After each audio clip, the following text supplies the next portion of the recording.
We've got Mahantesh Sabarad as well joining on the show. Mahantesh, hi, afternoon. Good to have you on the show. Mahantesh, good performance by Bharti today as I see it. 526 is where that stock is. We're picking up buzz that Idea may be looking at a massive round of fundraising. The story we broke yesterday. What is it that you now believe of the telecom landscape and where one can still find comfort to invest afresh?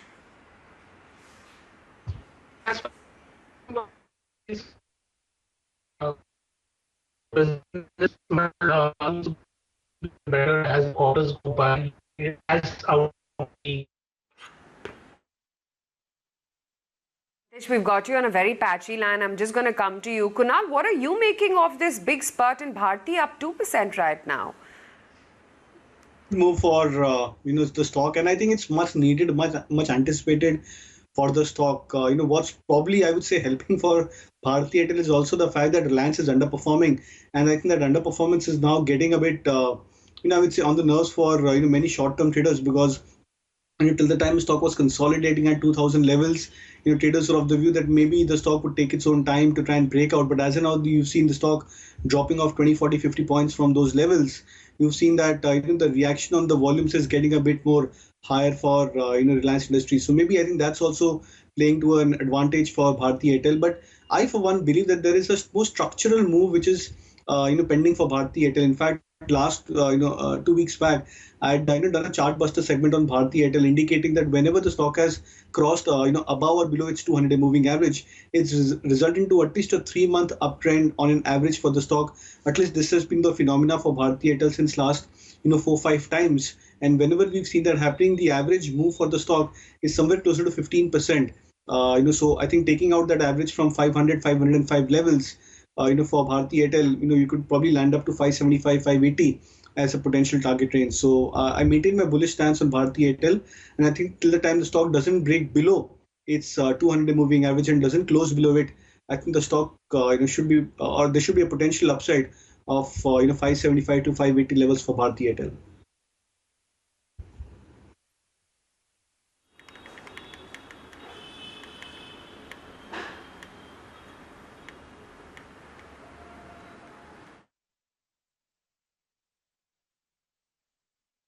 In fact, we were just chatting about Lupin and the kind of fall that stock is seeing, given the 13 observations by the US FDA, out of which one is only repeat in nature for their Somerset facility. I'm going to take it across to Pankaj, find out what, or rather how big could the damage really be. Pankaj? Well, let's talk about Lupin. So we've got an important access as far as their Form 483 in the New Jersey SolarSec plant is concerned. It's not a very big plant. It contributes about 5% of total sales, 14% of US sales. And the plant is already under consideration as far as OAI is concerned. So it's already, not a plant which is fully cleared. There you had an inspection from September to November as per the document, and 13 observations have been issued into this Form 483. That is what, we can pick up from the Form 483. It's a 39-page long document that we're talking about, and overall, when we just look at the document, the second observation is a repeat observation for the warning letter that they earlier got. So it's not that great news, which means once again US FDA is probably not happy with the CAPA or the corrective action plan that they had suggested. So maybe there could be some more time before you would actually see this plant getting cleared. Very tough to say what will happen next, but the reading from the Form 483 means that probably as per experts, you could take some more time before this plant goes ahead and correct. In terms of the current existing operations, plant would continue to have the sales. The sales would not be impacted at this point of time because it's already under OAI, and new approvals from this plant, of course, will be restricted. But that's nothing new, just that people were expecting it would get cleared. The Form 483 readings are not that great, so let's wait for the response that Lupin would give to US FDA in terms of corrective action, and then probably the classification of the plant. We'll leave it at that, Pankaj. Lupin definitely seeing a bit of a dip coming in because of that news, about 4% lower as we speak right now. Mahantesh is back with us. Mahantesh, you were highlighting your views on the telecom theme and where you're still finding opportunities. The basic business model for the telecom companies is still good. The RPUs on a quarter-on-quarter basis are improving. While that is so, what is happening for some of the companies is on the regulatory side. We have such things coming up as the AGR dispute is slowly getting unraveled, probably in the favor of the telecom companies. And also you have the 5G auctions coming up. So essentially what we think is that the going for telecom companies is getting better and better. Last year, that is the calendar year 2020, they had seen significant amount of capital raising to bolster their balance sheet. While that has happened, the future looks quite positive for most of them. So most of the headwinds for telecom companies are now dissipated, and we will have to watch out for what the budget will give them in terms of leeway.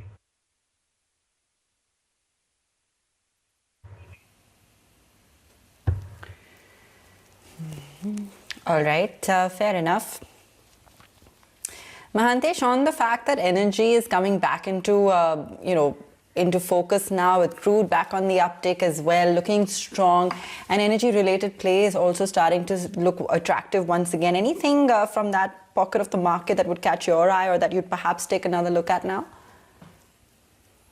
So oil refining, particularly the downstream activities on the crude oil chain that we have is something which is looking fairly attractive. There is deal making that is going to happen with BPCL getting divested. You gradually see demand coming up for petroleum products, so possibility of refining margins going up.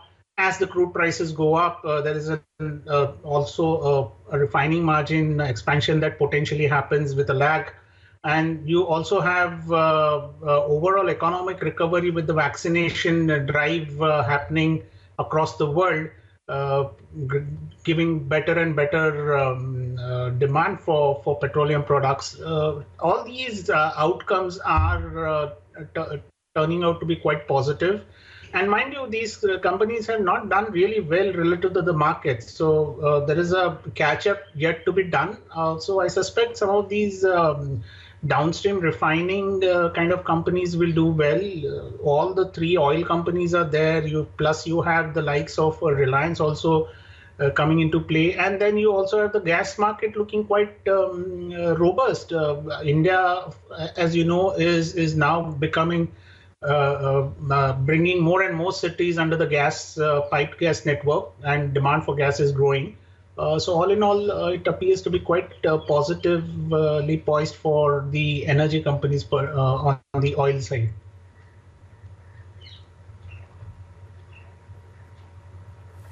Okay. All right, let's also get your view on, banks from Macquarie. In fact, Vinny's standing by with a look at their latest report and what kind of trends they're picking up. Vinny?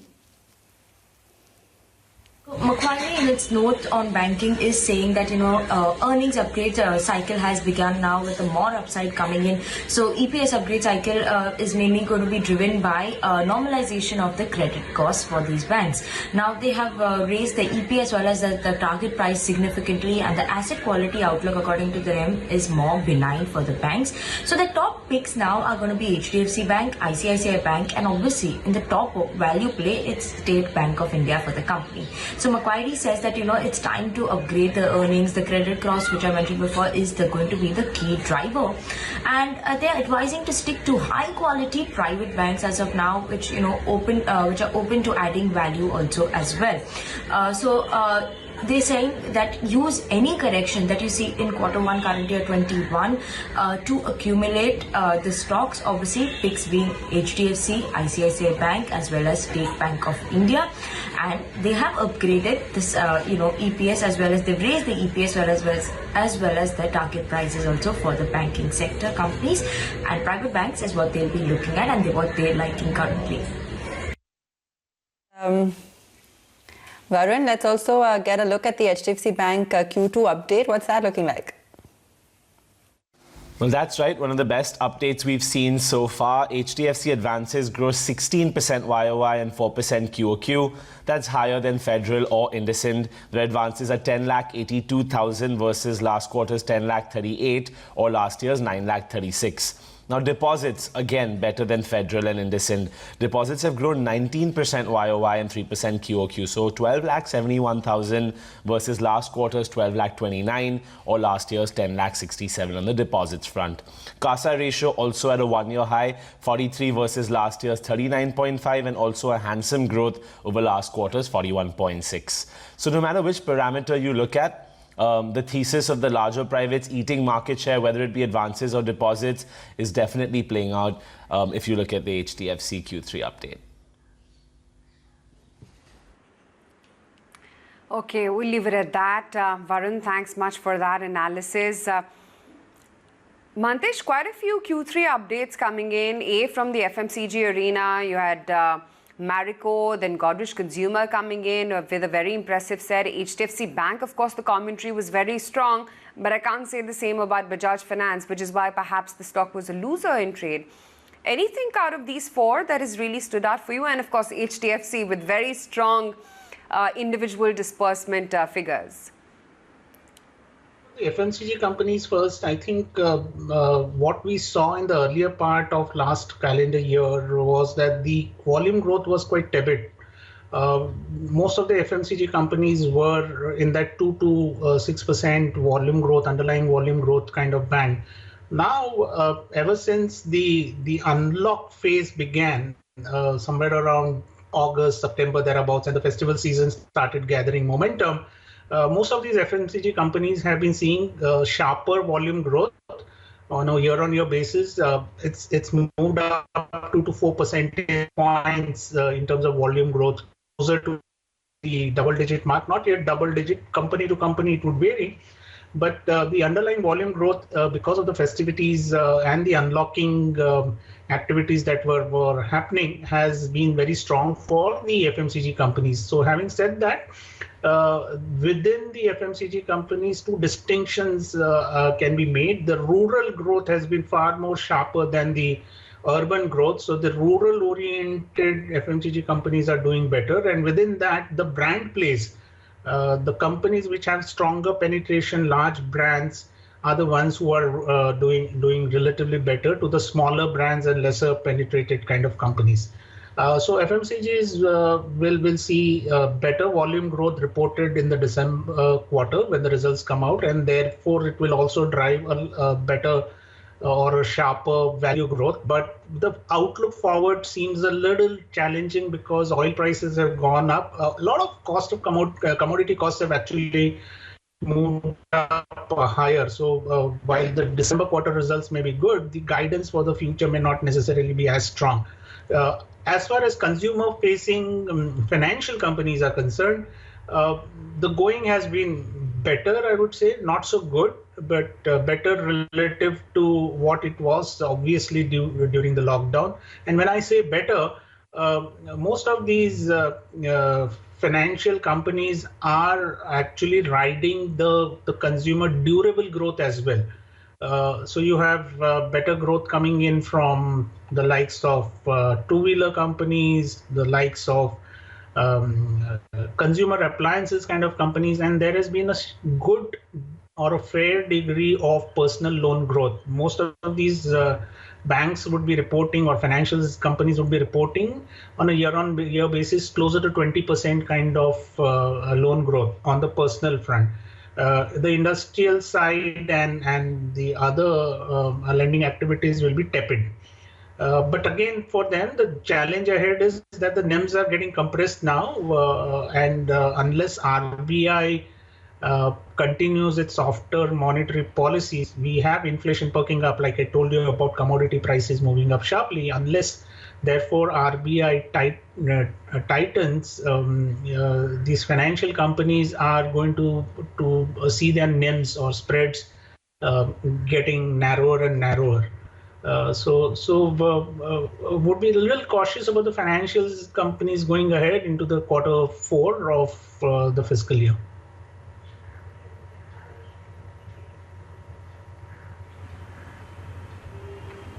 Right. Kunal, I want to get you in on both Godrej Consumer as well as Marico, which have both reacted to the positive commentary with their Q3 update, and whether there is any trading opportunity in any of these names. These stocks are done well. Godrej Consumers, for example, I think has come back to a 2019 2020 high. I think it's just about on the verge of breaking its high around 750 760 zone. So I believe that the stock may probably take some bit of more time, consolidate, and then gather momentum again and get ready for a breakout on the upside. Marico, on the other hand, I think is something which is very, very interesting. I, for one, believe that if you try and compare both these charts, Godrej Consumers and Marico on a like-to-like scale, Marico is already at its fresh lifetime high, and in similar comparison, I think Godrej Consumers is almost 25-30% still below its major peaks. So I think in that regards, Marico of course stands out to be more stronger stock. And when you look at the very recent charts, and I'm talking of the last 3, 4, 5 days, there's been a very good momentum built up into Marico, and I think if I'm not wrong, even for HUL and Dabur, I think these stocks had shown some signs of momentum coming back into them. So whether it's the defensive tilt towards the market of the market towards these sectors, that I believe could probably we'll get a confirmation maybe over the next few days, over the next couple of weeks. But specifically for Marico, I think it's a much more better and a stronger chart as compared to Godrej Consumers. Godrej Consumers has a lot of hurdles, still to be taken out before it actually starts to trend up on the medium term to long term scale. Marico, on the other hand, looks to be poised for at least a 10 to 15% upside from current levels.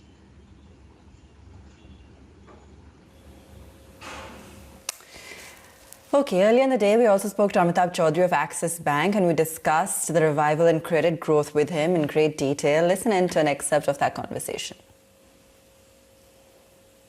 See large capex being undertaken by private, companies as yet. Yes, obviously there are some sectors where this is happening, but I don't see it as a widespread trend at this point in time. I think yes, the government obviously is pushing the envelope on this, on the infrastructure side especially, and they're pushing a number of projects across the country to ensure that the overall spend picks up. I'm not seeing that sign in the private side as yet across the board.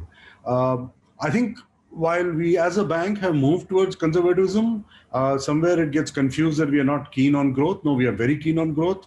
We intend to deliver the optimum to, an optimum mix to the shareholders, and we have eye on all the good growth opportunities wherever they're available. But yes, as you pivot to a slightly different set of customers or the kind of things that you want to do, and as some of these corporates have actually come out even stronger during the crisis, they have used the opportunity to raise very low cost debt or raise equity, and so the overall demand for credit where you want to lend to has come down. And where the demand of credit exists, you have to be a bit cautious because you do want to ensure that you don't kind of repeat the same.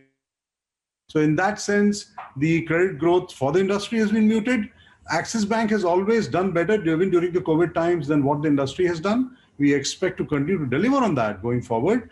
But yes, we are not in the 20-25% growth rate range as yet because the industry is not growing. The demand for corporate book is not there. And we are also being a little bit cautious. Yes, the right opportunities, we are going after it, and we are going after it with a vengeance. Absolutely. So despite a low base effect for FY22, you don't expect the industry to grow at 20%? I don't think so. I mean, if you look at the credit growth in the first 6 months, the data for which it is available, I think data came out recently for the other months also. It is 6 to 6.1%. Now, with that kind of credit growth, I mean, it is very obvious that the industry is struggling a little bit. Now, this is in spite of the fact that ECLGS has been a kind of a fillip to the industry because, about 1.7 lakh crores have been lent under that scheme. In spite of that, the credit growth remains low. And I do not expect it to just take off because, the banks will suffer during the COVID crisis. If you look at the data which has come out from RBI on the amount of loans which are in moratorium, that is close to 9 lakh crores. So the amount of potential NPLs or slippages that could come through from this number can be high. I mean, we'll obviously come to know about the data over a period of time. But to say that now things are all back to normal and suddenly all the companies are back to normal and so we should just start lending left, right, and center, I think will not happen. I think the banks have learned their lessons. They will be cautious, but the right company, the right, borrower, individual or corporate or otherwise, I think will get a lot of money at very cheap prices today. So that.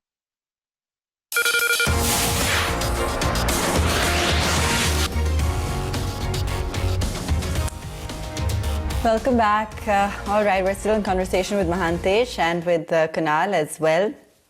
We're seeing some interesting gainers, and SBI Cards is up 6%. We've got LIC Housing Finance up 3%. Others there that are also looking strong. Shriram Transport Finance is also up 6-7%. Any of these from the mid-tier financials? It's a broad spectrum there, Mahantesh, I know, but specifically any names that are looking attractive to you? We would restrict ourselves to the gold finance kind of financing companies right now, given that most of these NBFCs are either weak in terms of their ability to raise funds, or on the other hand, they have very weak demand to look forward to. So we would rather look at the so-called safer kind of financing companies, one of which is the gold financing kind of company. The others are one exposed to the housing financing side. The other set of financing business, which is, let's say, automobile financing, consumer financing, etc., are a little risky.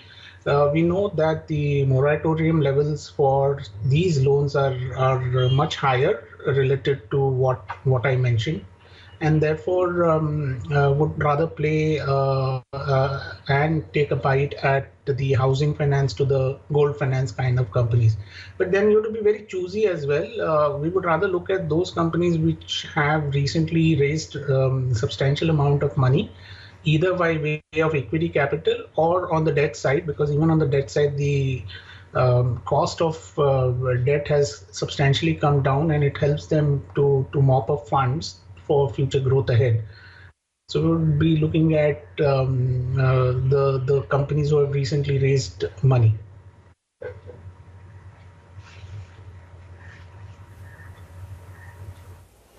All right, got it. Okay, let's also go across to Ruchi. The government sources have said that the MCA will soon clarify that vaccinating employees will not come under CSR. Ruchi has more for us on that. Ruchi?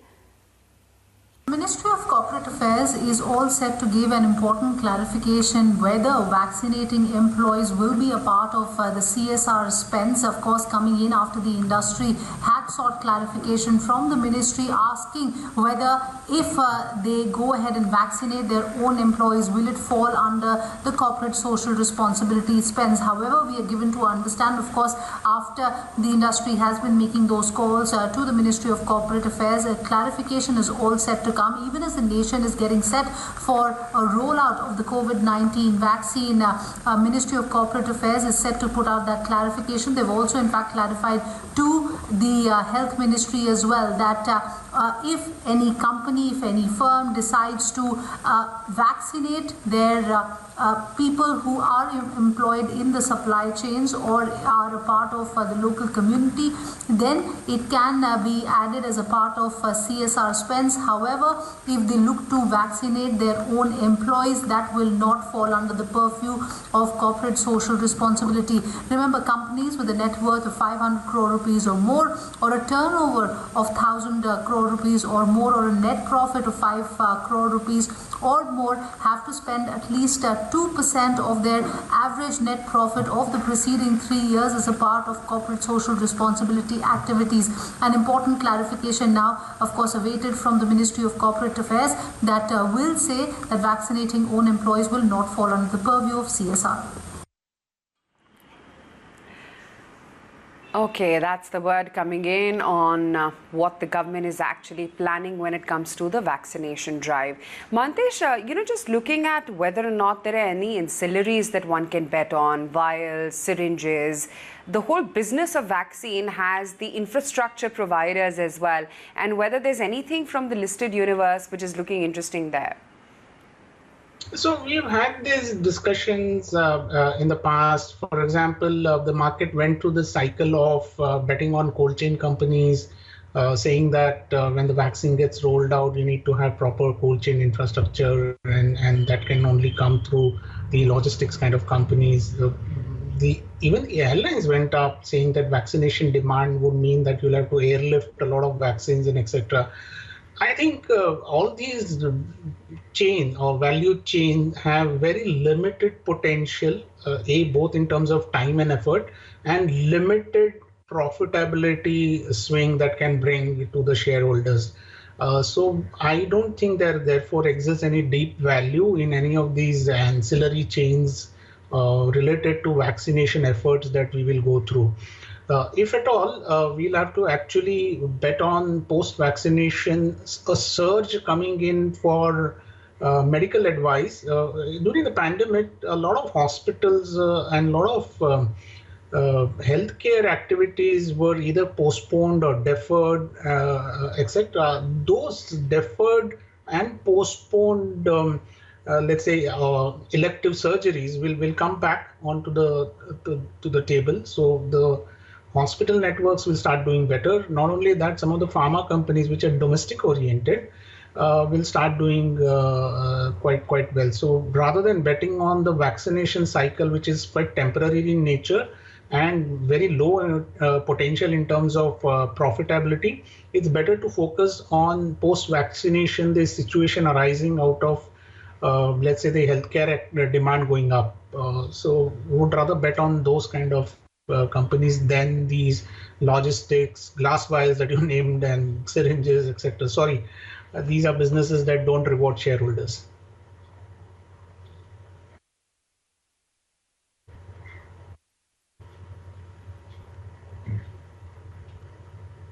What HDFC AMC's view is for the year ahead. Ajay? Well, that's correct. HDFC AMC, one of the top 3 biggest asset management companies in India, have come out with their annual handbook 2021. It's an exhaustive document of over 100 pages, tons of data in it. The gist of it clearly seems to be that the rally in India may be broadening from here on.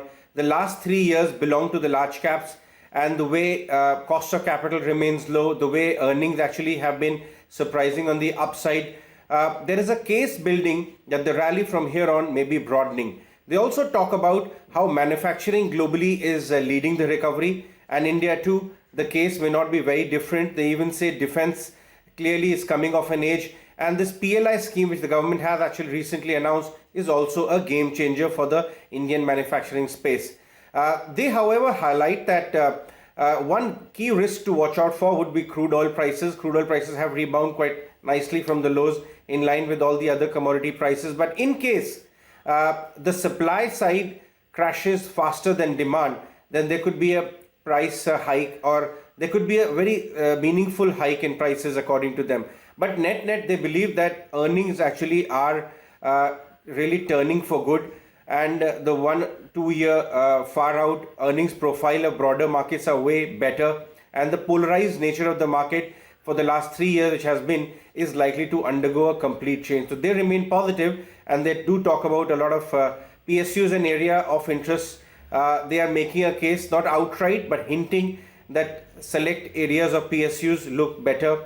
Value and growth argument, they do talk about that there are times when prolonged periods of time value doesn't work, but there is case building that it may start improving. But interesting note overall. Okay. All right. Let's see what else we've got going on today outside of the financials that we've been talking about. What about real estate, Mahantesh? A lot of positive data coming in there. We've seen the move on the stocks as well. How bullish are you on realty? I think we've discussed in the past, realty is not a sector that really excites us. Realty goes through its problems, that there are problems galore. In the pandemic, we saw that either they will be hit on the cost sides or in terms of demand side. So firstly, we saw that demand crashing down. Now we are seeing that the cost cycle is going up. So the real estate companies will now have to find an avenue to raise prices, meaningfully raise their prices in an environment where the demand is still not yet improving as it should. They're sitting on huge amount of inventory as well. So we wouldn't really look at the realty space. Rarely would we touch that subject. Probably we will look at those companies which are debt free. The only name that comes to mind is probably is the likes of an Oberoi Realty. To some extent, Godrej Properties is also doing better. But barring these two kind of quality names within the sector, we really do not touch the real estate sector. But it's a sector that often provides us with a meaningful cue in terms of what can happen in the year ahead, in the months ahead. For such sectors as cement, for such sectors as home building, home building kind of companies, or you also have NBFCs which finance the housing loans, the kind of NBFCs who finance home loans. So these cues are now looking a little better from the real estate's cues that we get, or the way the sector is developing. But from a stock market perspective, I think we generally would have a very low weightage assigned to real estate. Sometimes it is even zero is what we would recommend.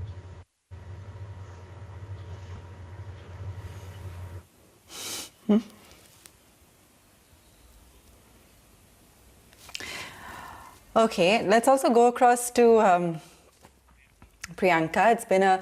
While it's been a tough year for home sales and office space transactions, we have started to see a revival in the trend where residential sales have been improving, and we've actually coming in from Knight Frank and Anurag talking about some of the numbers there. Priyanka will take us through that. Priyanka? Well, yes, 2020 was a difficult year for real estate, and according to data by Knight Frank India, the second half of 2020 saw a drop in sale of residential units as well as office leasing transactions. Talking about residential sales, sales in the top 8 markets was down 19% in the second half of 2020 in comparison to the second half of 2019. But there has been a revival that has been seen in the fourth quarter, that is the October to December quarter, with residential sales going up by 84% in these 8 cities quarter on quarter. Mumbai and Pune were the cities that led the sales because of the 300 BPS stamp duty reduction seen in these two cities. And the home launches in the Q4 of 2020 also grew by 77% in comparison to the previous quarter. And Hyderabad is the city that led the new launches. According to data by Anurag as well, Hyderabad is the city that topped new supply with 12,820 units added in the fourth quarter of 2020. Talking about unsold inventory, Knight Frank has said that unsold inventory is down 2% in the whole year of 2020. And unsold inventory, according to Anurag, is also down by 2% in the fourth quarter of 2020 in comparison to the fourth quarter of 2019. Talking about office sales, office transactions totally went down by 33% in the second half of 2020 in comparison to the second half of 2019. But in quarter 4 of 2020, office transactions grew by 271% in comparison to the previous quarter. Knight Frank believes that office leasing will continue to grow, and there will not be a steep decrease despite work from home, because companies will adopt a hybrid model. So overall, even because of the cut in home loan rates as well, residential sales will also continue to see boost, which is why the overall outlook is better for residential sales going forward.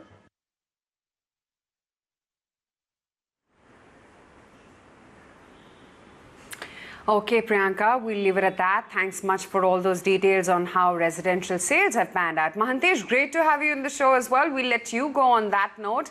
Let me also welcome on board then Naresh Mirani and chat about how the technicals are shaping up. Naresh, what looked like a quiet start took a turn for the worse, tracking how the US futures were panning out. And then again, you're seeing a smart rebound from the lows. We're back close to 14,200, just 10 points shy from that mark on the Nifty futures right now. It's been Hindalco, Shree Cement, ICICI Bank, Bharti, ONGC, SBI contributing to today's move. The levels you're monitoring now, and where do you feel the next resistance on the index could come? So like we've been seeing for the last couple of months, the last few days lows ends up being a support, and the previous day's low. So yesterday's low on the Nifty spot was around 14,048, and we made a low around 14,040. Similarly on the futures, we almost made the same low, and we bounced back 100 points yet again. And this has been the structure for quite some time, and that is what we've been following. Whenever that breaks, we'll get a good exit point. So for example, now we'll shift our say extreme short-term exit point to today's low itself, or say the last 3-day low at 13,950. till the time we are above these two price points, we continue to see another bump up to 14,300, 500. What we've seen is a lot of heavyweights today have taken a step back. So whether it is HDFC Bank or Reliance Industries, they've actually given up some of their gains in the last few days. So Reliance is back to the 1900 mark, retesting the major support at 1880, 1900. Could not cross that 2010, 2020 mark. Similarly, HDFC Bank, 1350, 1380 is the lower end, and 1450, 1460 is the upper end. So the next move in the Nifty, if we see momentum on the upside, you would need either of these two to actually fire up, because a lot of side counters have in the index with lower weights have already done well. So we'll be watching out for these two names going forward. And overall on the upside, 14,300 to 14,500 is the next band till the time we hold on to 13,950.